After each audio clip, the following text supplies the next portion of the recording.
Aloha, welcome back to Ottolini Cuisine. Tonight we're going to do one of my all-time favorite staples in our house, and it's Shoyu Chicken.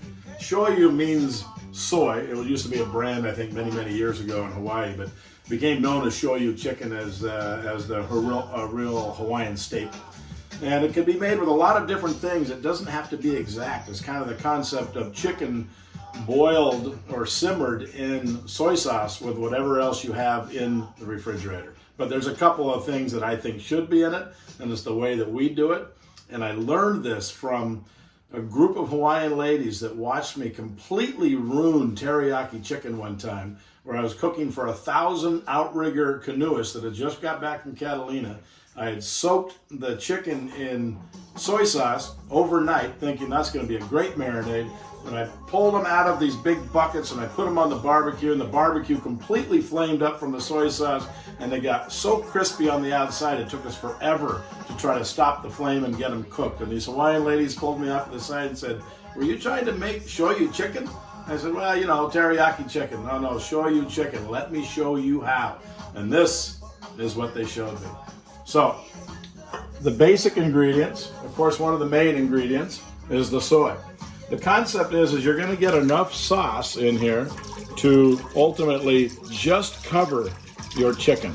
So with the amount of chicken I've got, we're going to start with that amount. Then we get a little bit of the rice wine vinegar. Rice wine vinegar is going to give it a little bit of snap. It's going to give it that little Hawaiian oriental flavor. I always seem to have to put a little Naples drizzle just to get a little spice. And then to add a real depth to the oil, just a pinch of sesame oil. That's the oils that get her going. Then we're actually going to put in, since we are doing shoyu chicken, we're sticking with the Hawaiian product. 1 can of beer. Ooh, this kind of hurts because that was really cold and I was kind of getting ready to sip on that. But that's going to add another depth to it. Ginger. Ginger, what you want to do is you want to chop the ginger. One of the things they taught me said, make it about the size of the end of your thumb.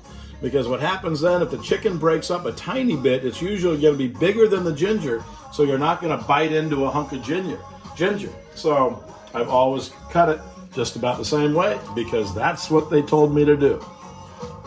Garlic, always a good thing in just about anything, and always good in this too. As I always do, a little smash.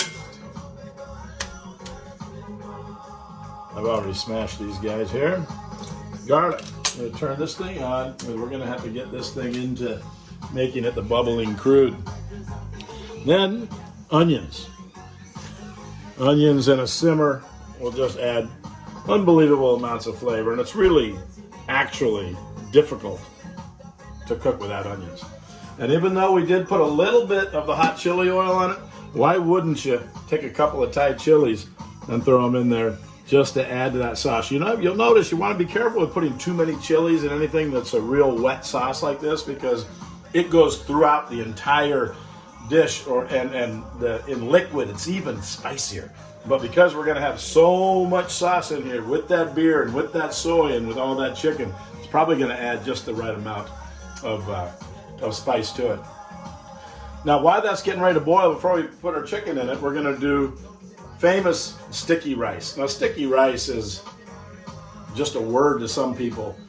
It's a religion to some, because the perfect pot of sticky rice, you'll cheer. You know when you got it right. You look at it, you see it, you smell it, you taste it, you go, "Oh my, sticky rice is perfect." Something that I've really fallen in love with recently is sticky brown rice. It's a little harder to find. It's the Calrose fancy rice that goes into that stickiness, but it's the brown rice, and it has this unbelievable, like, nutty flavor to it. So it just adds that little thing. Now, don't take away from classic sticky white rice. If a Hawaiian heard me talking about that, there would be a big challenge and say, "Come on, the white rice is better."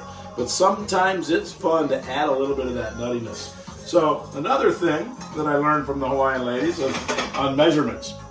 Now, as you can see, you got that in there. The concept is, on your amount of liquid, you know, a lot of people get like exact measurements, but you kind of look at this here. Hands are obviously washed well. And you can tell that it's not sitting above, because the concept is you put your finger down into the bottom. Then you put your thumb on the top of the rice. You lift it up. That's how much water above. So you get this on the rice. I can see my thumb's not touching the water, so I need more water.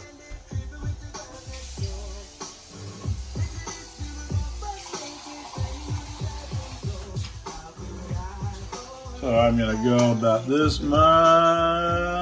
I think that's about right. Again, you get all your rice, and so it's even. Finger in, thumb down to the rice, lift it out. Whoop, oh, look at that. Thumb touches rice. You have the proper amount.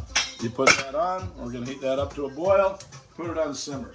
So all these little tools of thumbs and size of ginger and thumb in the rice to measure the distance, these are all these things where they worried about cups of this, teaspoons of this. It's just a classic homey way of cooking something. So we're going to let this start to bubble. You can see it's starting to bubble, but we're going to let this go for about 15 minutes, and it's just going to come up and get all of that flavor in there. Then we'll dump our chicken on. So we'll be right back. Hey, sorry, we get going on this movie and this filming and this camera, and I'm not in my natural state of just knowing what goes in. I'm thinking a little bit too much. So what I forgot was the C&H brown sugar. Super important. So you're adding the sugar in here, and we'll check the sugar as we go and get it to that proper sweetness. But you get that sugar, and so it's all throughout that whole thing. It's kind of like you could almost compare this to making a teriyaki sauce. But then you can compare it to, would you rather have your marinara out of a jar, or would you rather make your marinara fresh? This is what you would almost consider a fresh teriyaki. But because it allows you to cook anything in here and increase ginger, increase garlic, add spice, you can get your teriyaki, so to speak, exactly the way you want it. So that's why they just call it Shoyu Chicken, because you can show your friends what you've got in your refrigerator. We'll see you in a minute. Okay, welcome back. She's bubbling, so come and take a peek at this. This is what you want to get it to, this nice foaminess where everything is bubbling together and just making it, the flavor. Let's see how this flavor is coming.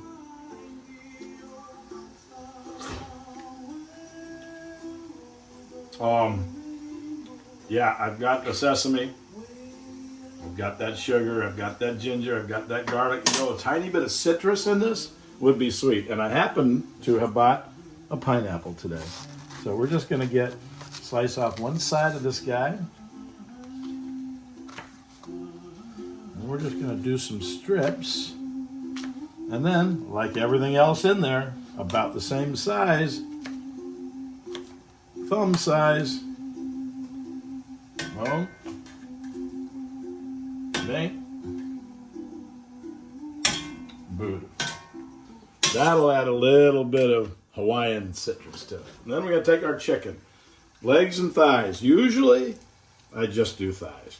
But, partly because the legs cook a little bit faster. But once we get into our second round in here, we'll move the legs up to the top, and we'll be all right. Let's get all these guys in there. So here's we want to make sure you get everything in there. The great thing about this is if for some reason you don't feel like you've got enough liquid in there, and it can be a little bit of a bummer because you might have to take another one of your beers and pour a little bit of beer in there. But all of these will shrink down. So ultimately, as it shrinks, they sink into the juice. It makes a little bit of juice with the chicken broth. So you're okay. So I think we're actually okay here. I'm not going to have to use my beer for now. We'll see how it goes. So you bring that thing up to a boil again, which we will in a moment. And then we'll bring it back down to a simmer, and we're looking at about 35, 40 minutes of a light simmer. So since we're going to trap all that Hawaiian flavor into this one beautiful pot, chicken in a pot, Hawaiian style. We'll be back in a minute. All right, I think we're just about there. We're going to first finish off this Hawaiian coleslaw that we're making, which is pretty amazing. So I fresh cut some cabbage. A nice thick cut. I put a little bit of mayo in there. I got that fresh pineapple. As you can see, it's fresh because here's the remainder. And through the pineapple chunks in there. So what we're going to do with this is we're going to add a little rice wine vinegar. And we're gonna add a little bit of sesame seed oil.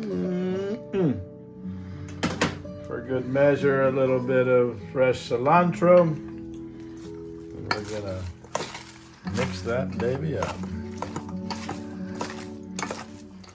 This is just kind of gonna have a really nice citrus flavor with super fresh pineapple in it. And it's kind of a soy-based vinaigrette. And so we're gonna put a little bit of soy. We've got that rice wine vinegar, and that is gonna turn this into this sweet little big chunk, Big Island coleslaw. No horseradish tonight, we're going for the sweet. You know, I normally call that Big Island horseradish coleslaw. But this one's gonna be just a little bit sweet with that little bit of pineapple.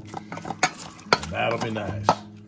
Voila. Then we're gonna come over here and we're gonna check out the rice, because you know me, the rice is what it's about.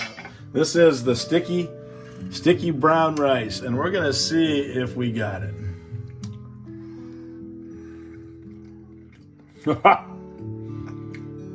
When you get rice right, rice is right. That's that sticky brown rice with that little bit of nuttiness to it, and it's got a chew. That's what the difference is. You don't have a chew with regular sticky rice. This one's got a little bit. Oh, that came out stupidly perfect. And then we're gonna roll into here, into this soy. I've just turned it down because she was cooking pretty hard here, and it looks like it's kind of ridiculously perfect. You can see how, when you know this is good, see this one right here. See how the bone starts to peel back and the meat just comes right down to there with that knob? That's when you know it is just ridiculously tender. So we're gonna go like this. We're gonna finish it off with a little bit of green. We're gonna drag this guy over here, and we're gonna put, look at those thighs, just are perfect. Gentle.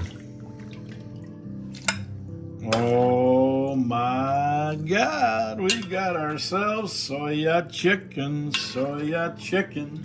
sticky rice. And then what happens is you've got this perfect Shoyu chicken with the perfect little sauce on it. And then when we pour a little bit of this sauce over the rice and a little bit of that coleslaw, yes, whoa, we lost our spoon. We got an unbelievable Hawaiian meal made right here in Long Beach, California on the Isle of Naples. Aloha shaka.